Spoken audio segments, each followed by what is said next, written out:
Alright, this is the 2021 Epiphone J200. It's the Studio CE Vintage Natural, I think it's called. Oh, Antique Natural, Antique Stain. choose your description. So it's got the cutaway, it's got Grovers, and it has a tuner here, which is super handy.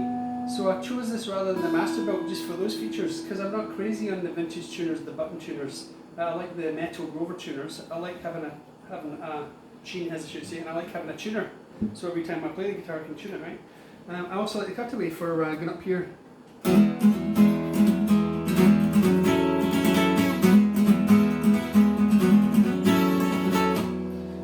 That's a bit harder to play when it's in the solid body, right? So, however, I know the real J200 is a complete guitar, it doesn't have the cutaway. So anyway, impressions, this guitar, absolutely stunningly finished, like there's not a blemish on it, super smooth, it's glossy, the pick guard, this pick guard matches the Elvis pick guard 1968 return concert, whatever it's called. He plays a J200 with the exact same pattern of pick guard. I always saw them with a line around them, so I thought this was Epiphone, just change it up slightly so as, you know, not to be a complete copy. But no, it's just changed over the years, right? Also, this bridge, the way it's filled in the Epiphone, I've always seen the Gibson J200s with this open so you can see guitar, but George Harrison's has it filled in too. So, however, this one, it's plastic inlays here and on the inlays here on the fingerboard. On the Masterbuilt one, which is another $500, it's actually mother of pearl, right? And it's solid back and sides. This is actually laminate back and sides, but a solid top. So, I really like the way it plays, except it's not as loud as you'd expect a guitar this size. I'll just demo it for you. So let me just play some regular chords with it.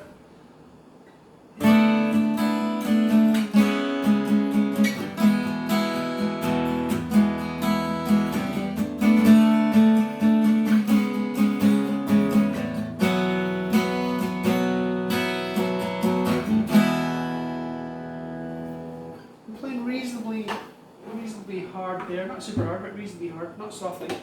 Okay, I'll play the same thing on my Washburn. In Canada, the J200 is $729.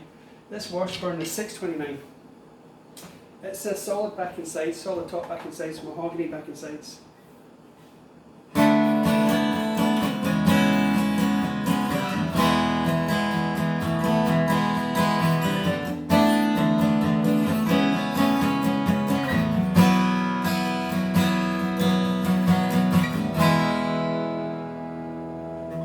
I don't know if you can hear it in the camera, but it's really obviously louder. So I'm thinking if this one is at volume 10, the Epiphone's at 8, so it's quite a noticeable difference. And when you play it also, it's almost like this, you can feel the wood vibrating, really, especially in the neck, you can feel the wood vibrating. It's like, I always think a really good guitar, the strings feel like taut steel cables, right? You know, you just touch them and they zing. That's the feeling that it is to me when I feel a guitar that's really vibrant, right?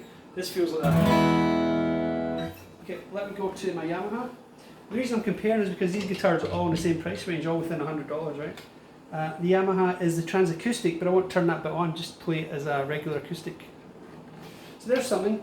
The Epiphone has an under the saddle transducer and pickup system, so also has the battery component in the side of the body there too.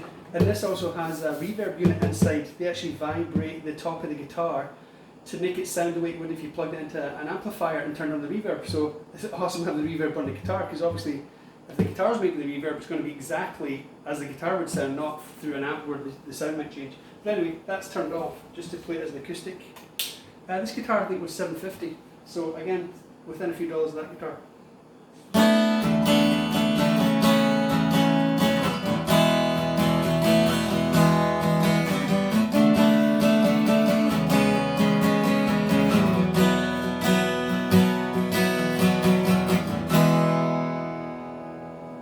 This is actually the loudest of the three. I was actually thinking it'd be the Washburn.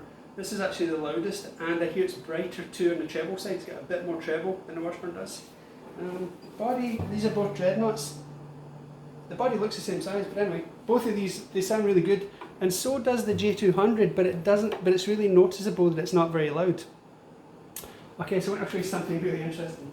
So when I got this, I looked up the specs and I saw, okay, it's a laminate side and back can't really tell.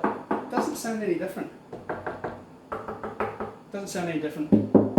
Maybe someone who's really good with wood could tell, right? So, however, you can actually tell if you flip open the battery compartment, you can see the edge, and it's like a sandwich. It's like a thin laminate with a grain on it, and then there's something in the middle, and then on the other side is also a thin laminate. So that's apparently cheaper to do than have a solid piece of maple that thickness, right? That's why they do that. It might be easier to work with too, I'm not sure, instead of having to bend the wood. Not sure if that's why they do it, but it just makes the guitar less expensive to make. Okay, so I'll show you something else that's really a bit of an eye-opener. So, what did I do with my pick there? Alright, so let me just play this. So yeah, I was going to say, so the bridge here is new bone or something. I actually had it off, changed to new strings, right? That's the first thing you should do. Then I checked I was thinking, should I replace the saddle on the bridge there? Because I thought this plastic wouldn't be good. But it looks like new bone, and that's in my other guitars too. The neck though, the nut I think is plastic, right? So I thought if I change the nut, will it change the sound? You know, can I make this guitar a bit brighter, a bit louder? And you'll see all sorts of videos of people using brass pins and ivory pins and even a copper saddle and all that stuff. And when I've listened to those videos, I thought, I can't hear any difference. It must be so subtle. Maybe they hear it, but you don't hear YouTube. Here's something that makes a big difference right away. So you want to save yourself chiseling off the nut and you know, doing stuff with the saddle and strings. You want to save that. Here's what you do, right? So listen to this.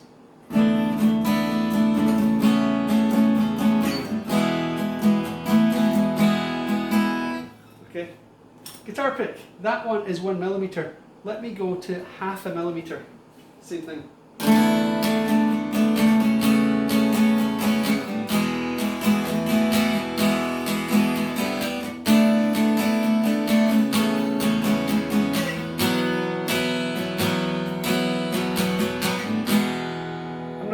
Harder, and it is louder and much brighter, but it loses the bass response when I do that with the pick. I didn't realise until I tried to do this that a lot of the sound you're hearing is the pick against the strings. That's what a lot of the sound is. You think it's the string sound, but it's actually the pick striking the strings. That's what a lot of that sound is. Because obviously by changing picks, I've not changed anything but the strings. What's changed is the sound of the pick striking the strings. And just to show you that marked difference, I'll go to the thickest one I have, which is 1.1 mil. These picks are Tortex and they mark the thickness on them. That's really handy. So I'll go to this one, and I've got a super thin one. I grabbed these Tortex because they all have it written on. Let's see, there's a white one. It's a Tortex one. Is it Dunlop? Sorry, it's Dunlop, and it is 0.38. So here's the thickest one.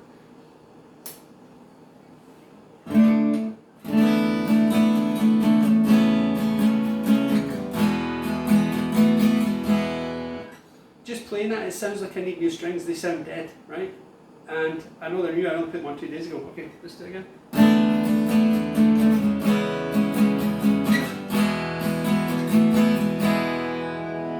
And let's go to the very thinnest one, which for me is too thin, but just to hear the sound difference.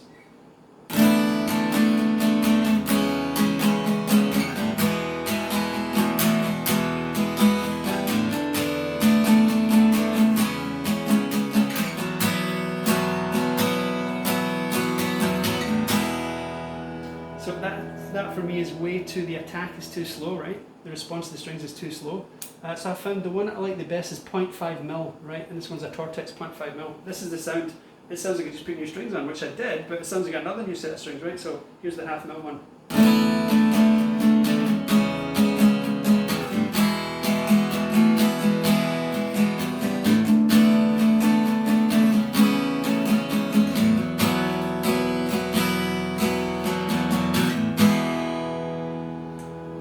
If I didn't have these other two all solid guitars to play with, I would actually think this sounds really good, right? But as soon as I played them, I went, they're much louder.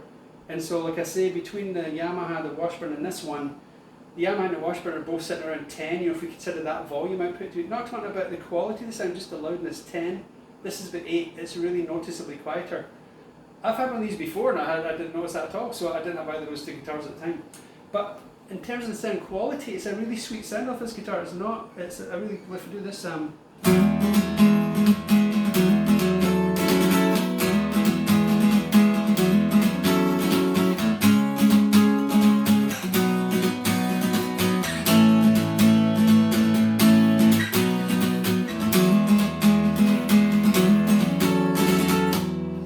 sounds really harmonic. And even the aftertone, when I just hit like the high E, I can really hear it echoing inside the sound box, but it just doesn't come out loudly, and that's what I really noticed. So I'm actually going to, I've had this guitar a week, I'm actually going to trade it up for the Masterbuilt, which I know has solid backing sides. I actually have played that guitar too. It's also not as loud as you'd think, but it is louder than this, right? I haven't compared with those, but then I'll know I have the solid top backing sides. It's like I realise now, I can't accept the laminate. Now that I know it's laminate, it's like, no, that's just not going to do it for me. You know, if the guitar sounds good, plays good, but it's not as loud and it's built properly, I'm okay. But so now it's like I have to go to the solid one.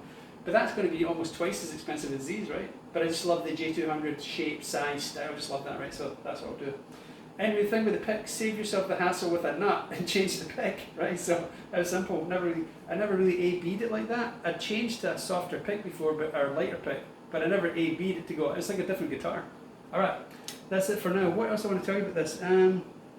Yeah, so the fingerboard is Faux Perot. That's rosewood, right? So when I first read that, I thought, oh, it's some kind of fake material. No, it actually is rosewood, but it's not a species that's endangered.